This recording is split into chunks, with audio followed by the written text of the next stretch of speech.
Salut les barbares! Aujourd'hui, je vais donc parler d'alimentation virile. Qu'est-ce que j'entends par manger virilement? On n'entend nulle part ce genre d'expression.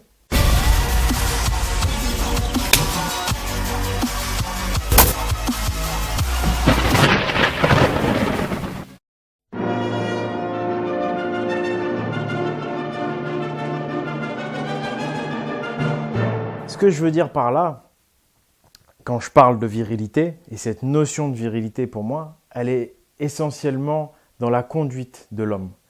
Tout ce qui est donc lié au comportement de l'homme, mais également concernant la virilité des aliments eux-mêmes.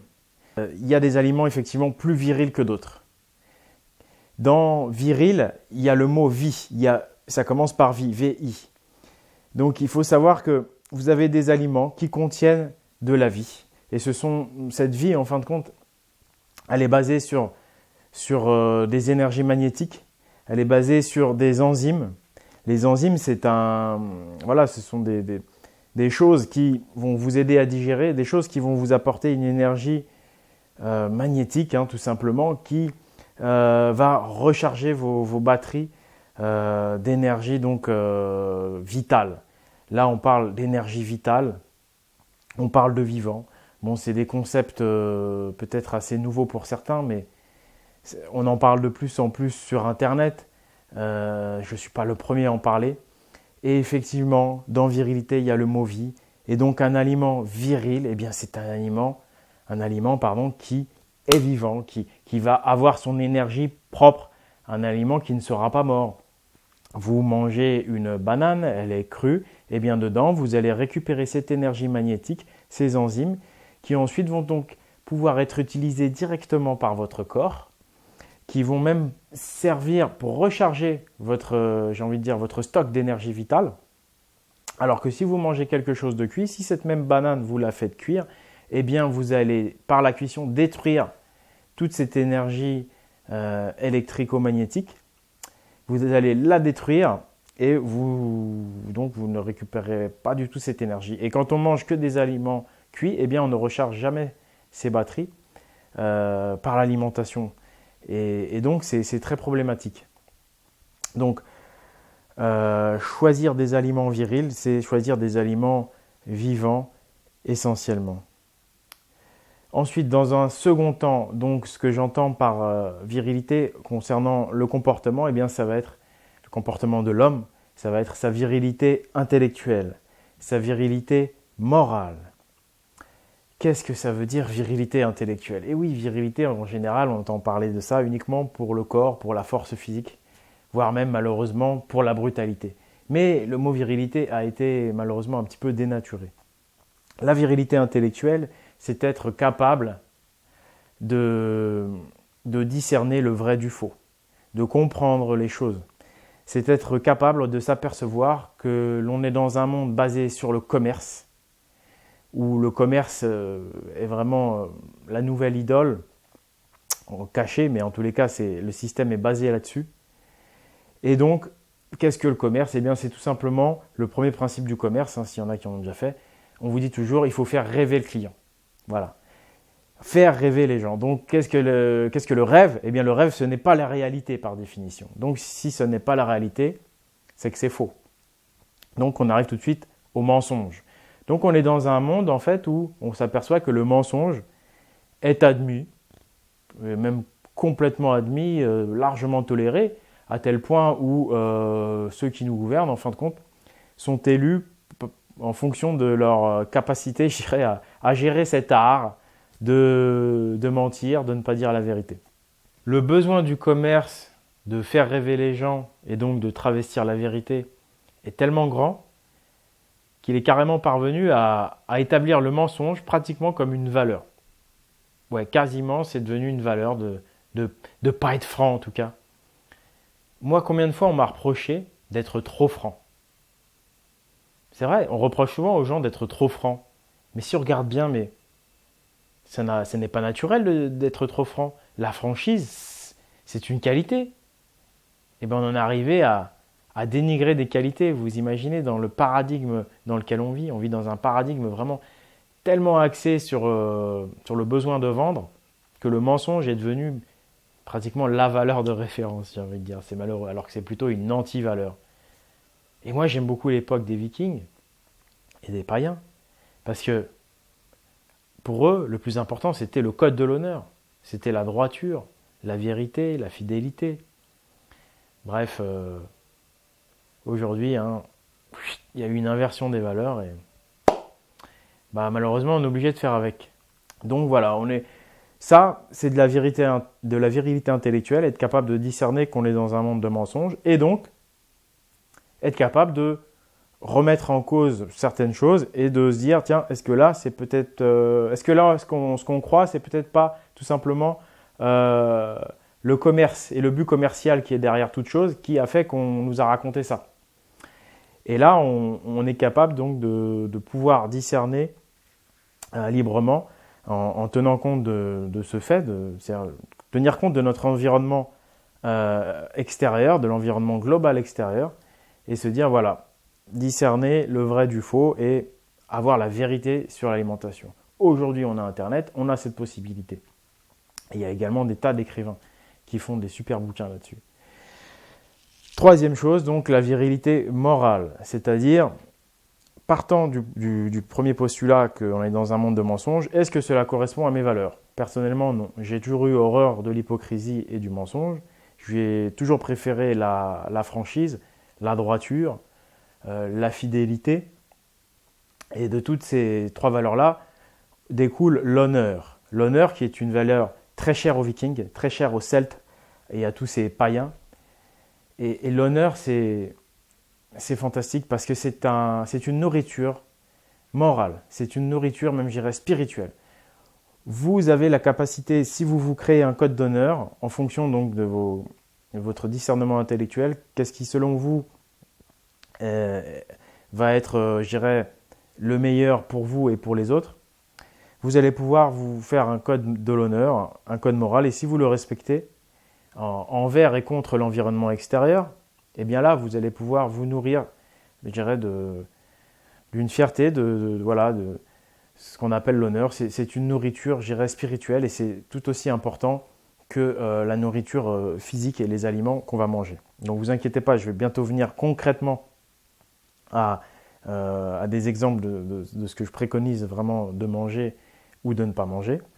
Mais c'est très important d'intégrer les principes. Donc c'est pour ça que je commence par là. Et donc, virilité morale, ça veut dire voilà, être en accord avec ses principes. Donc, moi, je fais ce que je fais parce que c'est en accord avec mes principes. Je veux que la vérité soit entendue parce que j'estime que la vie, elle s'épanouit dans l'harmonie et que l'harmonie vient du vrai, vient de la vérité.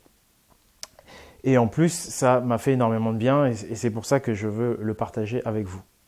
Donc, pour conclure sur cette virilité dans la conduite que je dois me donner, que je dois m'apporter, c'est-à-dire que c'est vous-même individuellement qui devez vous donner votre code de conduite. Moi, je peux simplement vous inspirer, vous donner mes principes à moi, mais ensuite, c'est à vous de les réadapter en vous-même.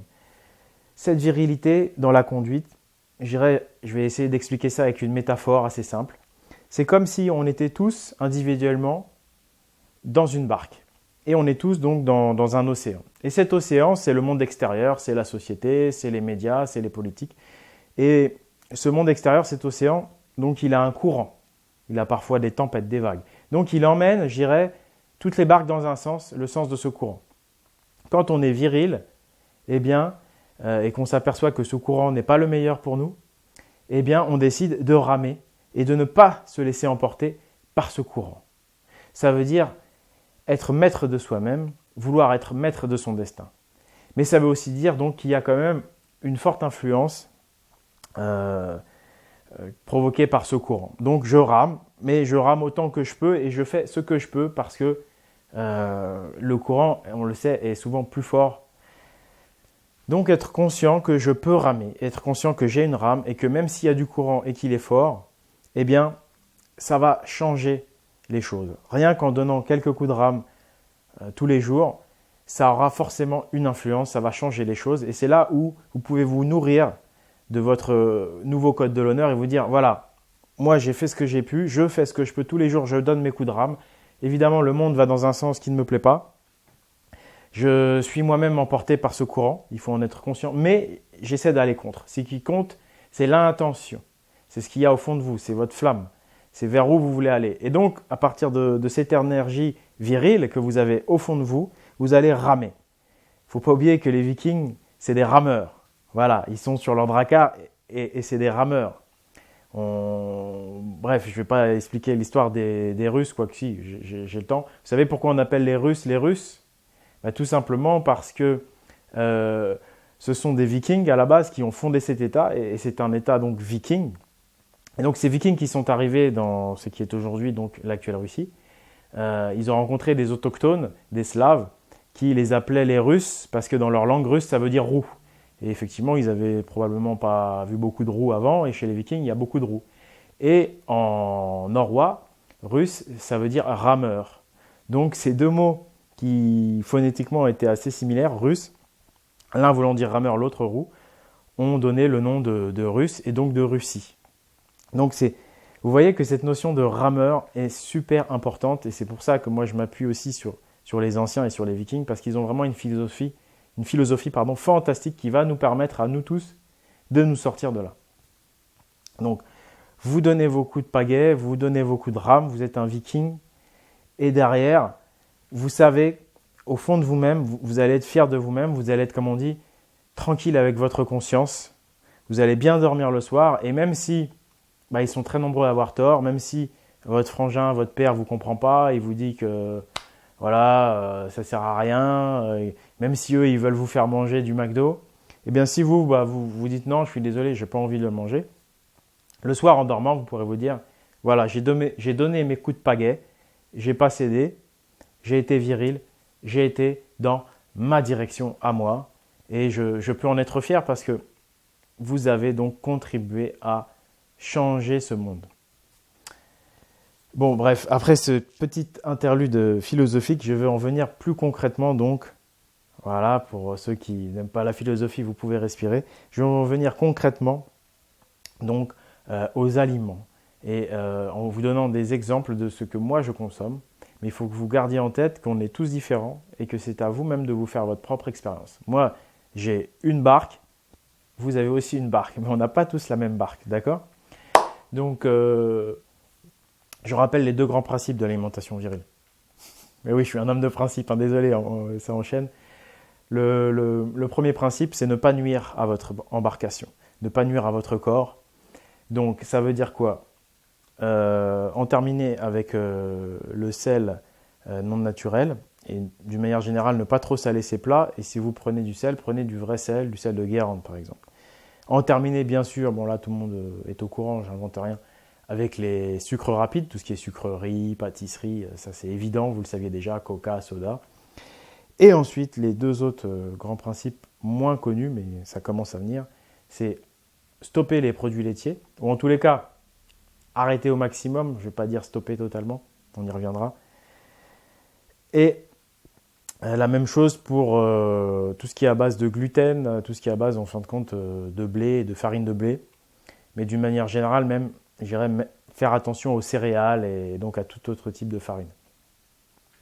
Donc ça c'est très important, j'explique un peu plus dans la première vidéo d'alimentation virile. Ce n'est pas le but aujourd'hui, mais voilà, j'ai envie de dire, concrètement, moi le but c'est de vous emmener donc dans une autre direction, vous sortir du courant, vous donner envie de pagayer. Donc je ne vais pas vous dire arrêtez tout du jour au lendemain, ne faites surtout pas ça, c'est une erreur. Moi personnellement j'y étais progressivement. J'ai envie de vous donner comme conseil, par exemple, d'essayer d'arrêter de prendre votre bol de lait avec vos céréales. Moi j'étais accro à ça le matin, essayez d'arrêter ça. Ça va vous faire drôle au départ, et puis essayez à la place de manger un fruit, une banane, une pomme, ou même plus. Au niveau fruits, c'est open bar. Consommez-en autant que vous voulez en termes de quantité, les fruits, allez-y. Enfin, faites attention quand même aussi, parce que les fruits c'est puissant et c'est très nettoyant. Mais j'ai envie de dire, tant que vous vous sentez bien, vous ne limitez pas. J'ai envie de vous dire, voilà, moi j'ai eu un gros changement quand j'ai arrêté le petit-déj, donc lait, céréales, et même d'une manière générale quand j'ai arrêté de manger au réveil. Le réveil, je bois mes 2 verres d'eau, et ensuite je me casse. Et en général, je mange un fruit ou deux vers 10 heures. Voilà. Donc, faites des expériences comme ça. N'y allez pas d'un coup, ça risque d'être trop brutal et trop violent. Pour moi, le but, c'est que vous vous réconciliez avec votre corps, que vous réappreniez à faire fonctionner votre corps correctement. Parce que quand on a été habitué à fonctionner avec ces poisons pendant des années, le corps, il s'y est habitué et il faut y aller doucement. Donc voilà, je vais vous donner un premier exemple. Ensuite, concrètement, remplacer donc les pâtes, etc., les céréales par un maximum de bananes crues, bien sûr. Et puis, donc, concernant les protéines, moi, je mange encore du poisson. Donc, à peu près 2 fois par semaine. Je mange des œufs, généralement crus. Mais attention au jaune d'œuf, comme je l'ai dit. Pas trop de jaune d'œuf. Maximum, j'ai envie de dire 5 par semaine, voire 7. Ça dépend de votre gabarit. Mais voilà, moi, je prends 2 œufs crus par jour avec un seul jaune. Les jours, bien sûr, où je ne mange pas de poisson. Les jours où je mange du poisson, j'en prends pas. Et sinon, les protéines, vous allez les trouver donc dans les graines germées, dans le quinoa, j'adore le quinoa, dans la verdure, donc manger beaucoup plus de salades, voilà, des salades, tout ce qui est vert, de toute façon, contient la protéine et contient également le calcium. Donc, parce qu'effectivement, si ensuite on se passe des produits laitiers, souvent on a peur de manquer de calcium. Moi personnellement, j'ai fait des tests sanguins. Donc j'ai arrêté les produits laitiers depuis maintenant 2-3 ans. J'ai fait des tests sanguins parce que mes proches s'inquiétaient. Moi je me sentais plutôt bien puisque j'ai plus de blessures.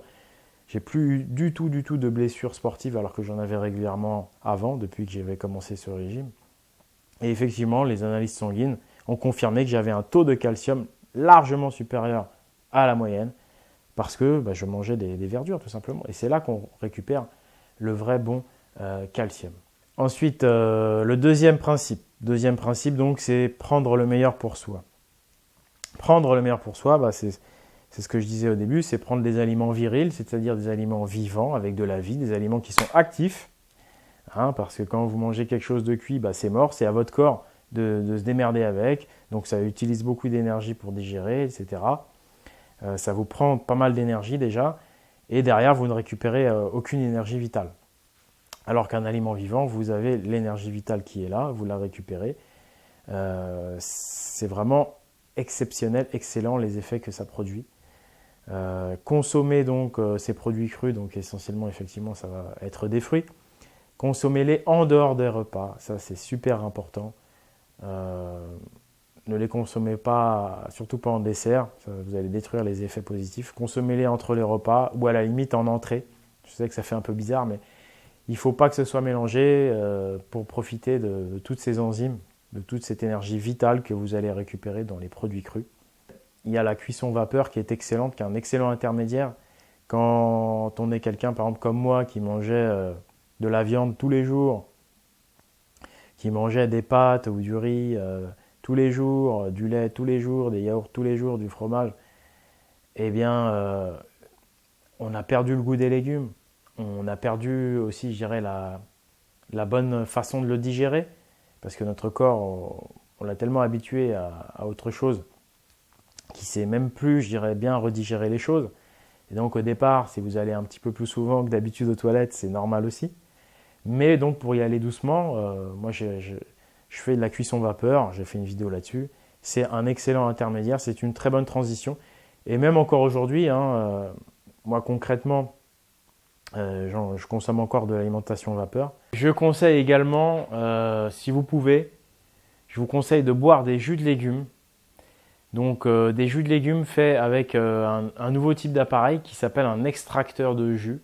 Donc là, je ne vous parle pas d'une centrifugeuse, qu'on soit bien d'accord, je ne vous parle pas de soupe, je vous parle vraiment de jus de légumes fait avec un extracteur de jus qui va, par une technique de pression, avec un fort couple, beaucoup de force mais peu de vitesse, qui vont permettre de ne pas détruire les vitamines, de ne pas détruire les enzymes, parce que ça ne va pas monter en température, parce que ce sera très lent, très puissant mais très lent. Eh bien, cet appareil permet de complètement extraire le jus du légume.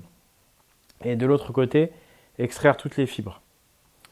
Grâce à ça, vous allez récupérer dans votre jus uniquement la partie nutritive, uniquement la partie vivante, vitamines, minéraux, enzymes. Voilà, tout ce qui est nutritif, tout ce qui est vivant va se retrouver dans ce jus. Et le double avantage, c'est que vous n'allez pas avoir besoin de digérer donc, ce légume, parce que digérer, ça nécessite également de l'énergie. Et donc là, c'est déjà digéré, c'est sous forme liquide. Donc il y a vraiment un double avantage, vous récupérerez énormément d'énergie vitale, énormément d'énergie nutritive, enfin de nutriments avec ce type de jus. Donc si vous avez la possibilité de vous en boire, je vous conseille donc d'essayer ces extracteurs de jus. Moi je consomme de temps en temps des jus avec des carottes, on peut mettre de la salade dedans aussi. Et donc surtout lorsque vous êtes en pleine transition, que vous passez de certains aliments, pour vous soutenir, c'est un excellent moyen vraiment de soutenir votre corps pendant cette période de transition. Et c'est vraiment très très bon pour la santé. Pour moi, l'essentiel, je dirais, c'est d'aller vers le meilleur, c'est d'aller vers l'idéal. Donc il y a un idéal d'alimentation qui serait effectivement, on pourrait dire, si on peut être vegan et manger voilà, que des produits crus, ça ce sont des idéaux. Mais personnellement, je ne suis ni vegan, ni crudivore à 100%. Non, tout simplement parce que j'y suis toujours pas arrivé, entre guillemets. Et je pense qu'on est tous différents et qu'il y a des gens qui peuvent y arriver, qui vont y arriver, et il y a d'autres gens qui y arriveront peut-être comme moi, mais pour qui c'est toujours pas fini la transition, j'ai envie de dire. Et pour qui ça, peut-être même que ça n'arrivera jamais. Je serai peut-être jamais 100% vegan ou 100% crudivore. Cependant, j'y suis presque, je suis proche de cette réalité. Cependant, et oui, il m'arrive, comme je vous l'ai dit, de manger du poisson, mais également, et là il y en a sûrement quelques-uns qui vont tomber de leur chaise, il m'arrive de manger encore de la viande. Et ouais, il y en a sûrement, ça doit les rassurer, parce que je sais qu'il y en a aussi qui défendent ça, mais il m'arrive de manger de la viande. Et ouais, en dépit de la souffrance animale, en dépit de pas mal de choses. Voilà, hier soir, j'étais en famille, nous nous sommes retrouvés et il y avait énormément d'énergie morale, spirituelle, une excellente ambiance. Et ça aussi, c'est fondamental dans votre révolution intérieure. Et c'est très important, il ne faut surtout pas se couper de vos relations. Et hier soir, au menu, c'était barbecue, c'était des grillades. Donc, qu'est-ce que je fais, moi ? Qu'est-ce que je fais ? J'arrive et je reste dans mon coin où j'amène ma grappe de banane. Ce qui fait je vais déranger forcément parce qu'eux vont se sentir entre guillemets différents, vont se dire ils se croient meilleurs que nous, ou vont se sentir coupables de voir que eux ils mangent de la viande et puis pas moi. Donc vous voyez, il va y avoir cette distance que j'ai pas envie de mettre, et en plus il va y avoir cette souffrance parce que de temps en temps un petit morceau de viande grillée c'est super bon. Ça fait du bien au palais, ça fait du bien aux papilles. Et je n'ai pas non plus envie de trop me faire souffrir. Parce qu'il faut être viril, d'accord. Mais vous savez, dans la vie, tout est une question d'équilibre et de polarité. Il faut absolument être conscient, et ça, j'en parlerai dans mes vidéos prochaines sur la philosophie des anciens, sur la philosophie des Vikings, des Celtes. Il faut être conscient que le monde, c'est une polarité. Enfin, c'est un ensemble de polarités et il faut garder un équilibre. Si je suis viril tout le temps à 100%, c'est-à-dire si je ne mange jamais de viande, jamais ceci, jamais cela, au point où, même quand je vais dans ces fêtes de famille qui sont des faits assez exceptionnels, eh bien là, je vais me mettre trop de pression. Je vais faire souffrir peut-être ces gens, me faire souffrir, je vais créer une distance et au final, je risque de devenir religieux, je risque de devenir dogmatique. Et ça, c'est le gros problème de notre société aujourd'hui, même si il y a beaucoup de gens qui se disent athées. Mais on a tous une façon de penser où on veut tous être PAM. On veut être soit PSG, soit OM. On veut absolument avoir une étiquette. On me dit, est-ce que t'es russe, est-ce que t'es ceci, est-ce que t'es cela? Je m'en fous. C'est pas la question. Il faut arrêter de vouloir absolument s'identifier à une chose, de vouloir se mettre une étiquette. Parce que vous savez, dès que vous vous mettez une étiquette, vous vous limitez. Arrêtez de vous limiter. Soyez plus que cette simple étiquette. Non, je ne suis pas vegan. Non, je ne suis pas crudivore. Mais je suis très proche de ce type d'alimentation. J'ai une alimentation virile. C'est-à-dire que dans mon comportement au quotidien, j'essaye de faire le maximum pour manger le mieux possible, en accord avec mon corps et en accord avec mes valeurs, pour créer le moins de souffrance animale possible, créer le moins de souffrance, je dirais même tout court possible. Mais je dois tenir compte de ma propre souffrance intérieure. Et si je vais à ces barbecues en famille, eh bien, et que je refuse on ne va pas me forcer, que je décide de ne pas manger de viande, je vais trop souffrir et je risque de perdre cet fameux équilibre. Et voilà, ne soyez pas religieux, ne soyez pas dogmatiques. Il y en a qui y arrivent très bien, par exemple Matt, qui est vraiment un super pote. Matt, lui, y arrive, mais tant mieux pour lui, je suis content pour lui. Moi, pour l'instant, j'en suis pas là. Moi, j'estime qu'il vaut mieux avoir des millions de gens qui essaient de faire le mieux qu'ils peuvent, consciemment tous les jours, que d'avoir simplement une minorité de gens qui, eux, sont effectivement parfaits, vont être 100% véganes, mais parce que l'effort qu'ils demandent est trop important pour être soutenu par tout le monde, eh bien, vont rester entre eux et finalement, toutes ces belles valeurs ne vont pas se répandre. Moi, le but, c'est qu'un maximum de gens soient conscients, et le plus important, c'est d'être conscient de ce que vous faites. D'accord ? Les Vikings, lorsqu'ils faisaient leur banquet, c'était toujours lié aux fêtes païennes, aux cérémonies sacrées. Et c'était les rares fois donc, où ils mangeaient de la viande. Ils sacrifiaient donc une bête. Et donc cette bête était respectée. Et là, ils mangeaient de la viande. Et là aussi, ils buvaient de l'alcool.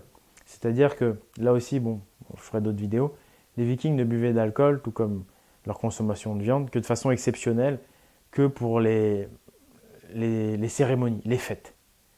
Et c'est pour ça aussi que je suis très attaché aux Vikings, parce qu'ils avaient vraiment une mentalité qui me correspond. C'est-à-dire que, ok, on est viril au quotidien, on a un repas quotidien très viril, ferme, mais de temps en temps, on s'accorde des soupapes pour respirer.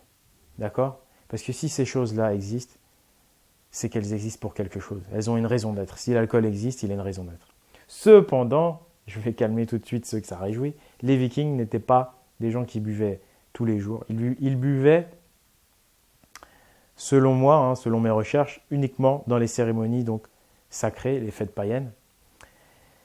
Et à chaque fois qu'ils décidaient de boire, je dirais, plus que de raison, ou de boire peut-être un peu trop, eh bien chaque homme devait se lever et devait faire un serment devant tout le monde.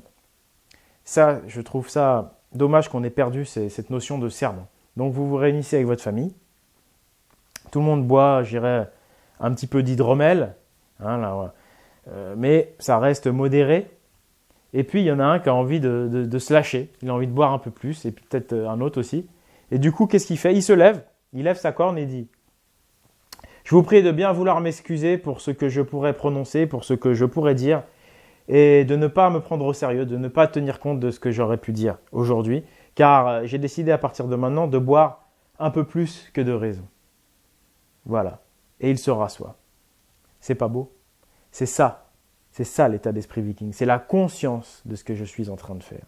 C'est-à-dire que les hommes, même lorsqu'ils décidaient de boire, ils l'annonçaient. C'est pas un superbe exemple de responsabilité et de conscience ? Eh bien voilà. Moi, c'est cet état d'esprit que j'essaye de vous transmettre. C'est: n'ayez pas peur de la vérité, n'ayez pas peur de vos faiblesses, assumez-les. Moi, j'assume. Il m'arrive de manger de la viande de façon exceptionnelle en famille. Au quotidien, je me conduis de façon virile. Mais quand je vais voir la famille, je craque. Mais j'en suis conscient, j'assume. Voilà. Ça, c'est l'état d'esprit, je dirais, des anciens. On essaye de faire le mieux qu'on peut, avec le maximum de force et de virilité, mais il faut être conscient que nous ne sommes que des hommes. Nous ne sommes pas parfaits et nous ne serons jamais parfaits. La philosophie des anciens, c'est également ce paradoxe entre la nécessité d'aller vers le parfait, vers le beau, tout en étant conscient qu'on n'y parviendra jamais. Voilà, c'est ce fabuleux paradoxe de la vie finalement.